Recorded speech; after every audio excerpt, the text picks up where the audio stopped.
আসসালামু আলাইকুম। ঈদ স্পেশাল রেসিপিতে আজকে তৈরি করে দেখাবো সেমাইয়ের ক্রিম কাপ। খুবই সহজ রেসিপি, না টেনে ঝটপট দেখে নিন। প্রথমে একটা ফ্রাই প্যানে নিয়ে নিব 1 টেবিল চামচের মতো ঘি, দিয়ে দিব সামান্য পরিমাণ এলাচ গুঁড়া। এলাচ গুঁড়াটাকে ঘিয়ের সঙ্গে একটু ভালো করে মিশিয়ে নিব। এর মধ্যে দিয়ে দিব 1 কাপ পরিমাণ সেমাইটাকে আমি হাত দিয়ে ভেঙে ছোট করে নিয়েছি। সেমাই ঘিয়ের মধ্যে দেওয়ার পরে এটাকে খুব ভালো করে মিশিয়ে নিতে হবে এবং মিডিয়াম টু লো হিটে 4 থেকে 5 মিনিটের মতো এটাকে একটু ভেজে নিব। খুব বেশি হাই হিটে এটাকে ভাজা যাবে না, তাহলে সেমাইটা খুব সহজেই নিচে থেকে পুড়ে যাবে। 3-4 মিনিট পরে সেমাইয়ের কালারটা কিন্তু একটু চেঞ্জ হয়ে গেছে এবং এর ফ্লেভারটা কিন্তু অনেক ভালো বের হয়েছে। এখন এর মধ্যে দিয়ে দিব 1/3 cup condense milk. Condense milk দেয়া হয়ে গেলে এটাকে খুব দ্রুত সেমাইয়ের সঙ্গে ভালো করে মিশিয়ে দিতে হবে। ঘন ঘন নাড়তে হবে যেন কনডেন্স মিল্ক আর সেমাইয়ের মিশ্রণটা খুব ভালোভাবে মিশে যায়।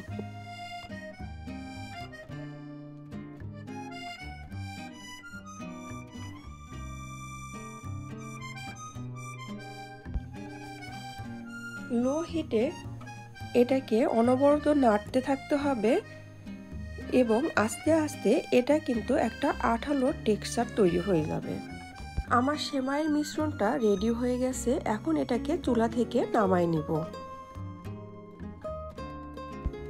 সেমাইয়ের কাপগুলো তৈরি করার জন্য আমি নিয়েছি মাফিন ট্রে। এর মধ্যে আমি পেপারের একটা লেয়ার দিয়ে দিচ্ছি যাতে পরবর্তীতে কাপগুলো খুব সহজেই এই ট্রে থেকে তুলে নেওয়া যায়। এখন কিছুটা পরিমাণ সেমাইয়ের মিশ্রণ দিয়ে এটাকে একটা কাপের শেপ দিব। সেমাইগুলো ঠান্ডা করা যাবে না, গরম থাকা অবস্থাতেই এই কাপগুলো তৈরি করে নিতে হবে। বেশি ঠান্ডা হয়ে গেলে তখন আর এই শেপ দেওয়া যাবে না এবং এগুলো শক্ত হয়ে যাবে। আমার কাপগুলো তৈরি করা শেষ। দেখতে পাচ্ছেন এর শেপটা কিন্তু অনেক ভালো আসছে এবং চারপাশটা অনেক মসৃণ। এখন তৈরি করে নিব কাপের মধ্যে ক্রিমটা। এর জন্য নিব আধা কাপ দুধ, দিয়ে দিব 2 টেবিল চামচ গুঁড়া দুধ। জালটা কিন্তু এখনো জ্বালানো হয় নাই। এখন এর মধ্যে দিয়ে দিব 1 টেবিল চামচ চিনি এবং 2 টেবিল চামচ অ্যালমন্ড পাউডার।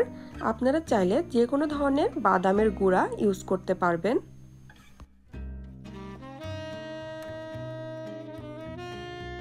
সবগুলো উপকরণ দেওয়া হয়ে গেলে এগুলোকে ভালো করে মিশিয়ে নিতে হবে।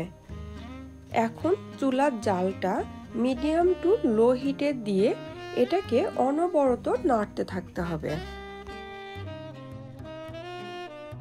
এটা ঘন ঘন নেড়ে দিতে হবে, না হলে নিচে থেকে লেগে যেতে পারে। মিশ্রণটাকে আস্তে আস্তে জাল দিয়ে শুকায়ে ক্রিমটা তৈরি করে নিব।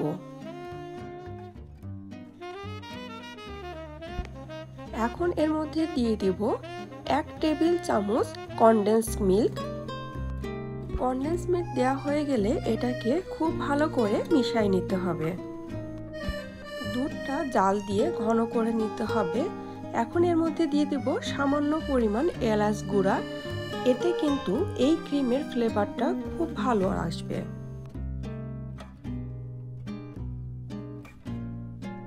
ক্রিমটা তৈরি করা প্রায় শেষ। এটা কিন্তু এখন অনেক ঘন হয়ে গেছে এবং ঠান্ডা হয়ে গেলে এটা কিন্তু আরো বেশি ঘন হয়ে যাবে। এই পর্যায়ে আমি এটাকে চুলা থেকে নামাই নিব। আগে থেকে তৈরি করে রাখা সেমাইয়ের কাপের মধ্যে এখন ক্রিমগুলো অল্প অল্প পরিমাণে দিয়ে দিব। সবগুলো কাপের মধ্যেই প্রায় সমান পরিমাণে ক্রিম আমি দিয়ে দিব। ক্রিমটা গরম থাকা অবস্থাতেই কাপের মধ্যে দিয়ে দিতে হবে। এটাকে ঠান্ডা করে দেওয়া লাগবে না। সবগুলো কাপের মধ্যে ক্রিম দেওয়া হয়ে গেছে। এখন ডেকোরেশনের জন্য আমি দিয়ে দিব সামান্য বাদাম কুচি। সবগুলো কাপের মধ্যেই অল্প অল্প পরিমাণে এটাকে দিয়ে দিব। বাদাম কুচি দেওয়া হয়ে গেলে এর উপরে দিয়ে দেব ছোট্ট এক টুকরা চেরি কুচি। সবগুলো কাপের উপরে একই সাইজে দিয়ে দিব, তাহলে দেখতে সুন্দর লাগবে।